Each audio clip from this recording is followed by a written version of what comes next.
خاموش گہرائیاں، مچھلیوں کی تجسس بھری کہانی۔ سمندر ہمیشہ سے ایک راز رہا ہے۔ اوپر نیلا آسمان، نیچے نیلی گہرائیاں، لیکن ان گہرائیوں کے اندر ایک ایسی دنیا آباد تھی جس کے بارے میں انسان صرف اندازے ہی لگا سکتا تھا۔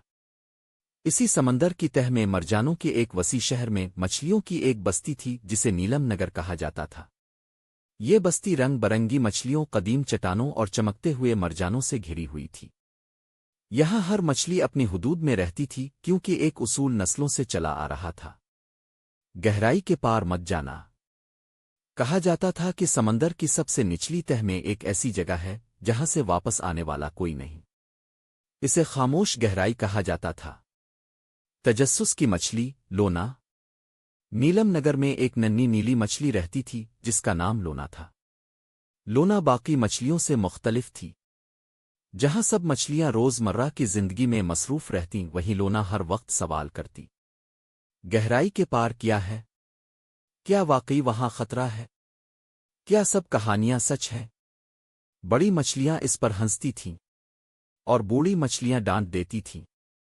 خاص طور پر دادا شیل، ایک قدیم کچھوا جو نیلم نگر کا سب سے بڑا دانشور مانا جاتا تھا۔ وہ ہمیشہ کہتے، تجسس کبھی کبھی جان لے لیتا ہے بچی۔ مگر لونا کا دل مطمئن نہیں ہوتا تھا۔ ممنوعہ نشان۔ ایک دن لونا نے سمندر کی تہ میں ایک عجیب چیز دیکھی۔ چٹان پر بنا ہوا ایک قدیم نشان، دائرے کے اندر ایک ٹوٹی ہوئی لکیر۔ یہ وہی نشان تھا جسے سب مچھلیاں دیکھ کر دور ہٹ جاتی تھیں۔ لونا کا دل زور زور سے دھڑکنے لگا۔ یہی وہ مقام تھا جہاں سے خاموش گہرائی شروع ہوتی تھی۔ اسی لمحے اس کی دوست فنوا، سنہری مچھلی، نے اسے پکڑ لیا۔ پاگل ہو گئی ہو؟ اگر کسی نے دیکھ لیا تو؟ لونا نے سرگوشی کی، فنوا، مجھے جانا ہے، صرف دیکھنا ہے۔ فنوا ڈر گئی مگر دوستی نے اسے روک لیا۔ پہلی حد کے پار۔ رات کے وقت جب نیلم نگر سو رہا تھا، لونا اکیلی آگے بڑھی۔ جیسے جیسے وہ نیچے جاتی گئی روشنی کم ہوتی گئی۔ پانی ٹھنڈا اور بھاری محسوس ہونے لگا۔ اچانک اس نے کچھ سنا۔ سرسریر، گونج۔ یہ آواز مچھلیوں کی نہیں تھی۔ لونا رک گئی مگر تجسس غالب آ گیا۔ گمشدہ مچھلیاں۔ گہرائی میں اسے ایک عجیب منظر نظر آیا۔ کچھ مچھلیاں خاموش، ساکن، جیسے وقت ان کے لیے رک گیا ہو۔ ان کی آنکھیں کھلی تھیں مگر وہ بول نہیں سکتی تھیں۔ یہ کون ہے؟ لونا نے سوچا۔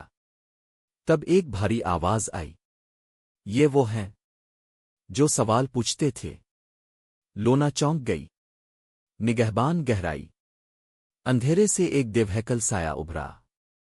یہ ایک بہت بڑا آکٹوپس تھا، سفید آنکھیں، زخموں سے بھرا جسم۔ وہ بولا، میں ہوں نگہبان گہرائی۔ اس نے بتایا کہ یہ جگہ سزا نہیں بلکہ امتحان ہے۔ جو مچھلیاں تجسس کے ساتھ یہاں آتی ہے انہیں سچ دکھایا جاتا ہے، لیکن سچ ہر کوئی برداشت نہیں کر پاتا۔ سچ کی قیمت۔ نگہبان نے لونا کو دکھایا کہ سمندر آہستہ آہستہ مر رہا ہے، اوپر کی دنیا سے گندگی آ رہی ہے، نیلم نگر بھی محفوظ نہیں رہے گا۔ ہم نے مچھلیوں کو بچانے کے لیے خاموشی اختیار کی، نگہبان نے کہا، مگر شاید وقت آ گیا ہے کہ کوئی سچ لے کر واپس جائے۔ انتخاب۔ نگہبان نے پوچھا، کیا تم واپس جا کر سب کو سچ بتاؤ گی؟ یہاں رہ کر خاموش ہو جاؤ گی؟ لونا کا دل کانپ رہا تھا۔ واپس جانا خطرناک تھا۔ سچ سننے والا کوئی نہیں ہوتا۔ مگر وہ بولی، اگر میں نہ گئی تو سب مر جائیں گے۔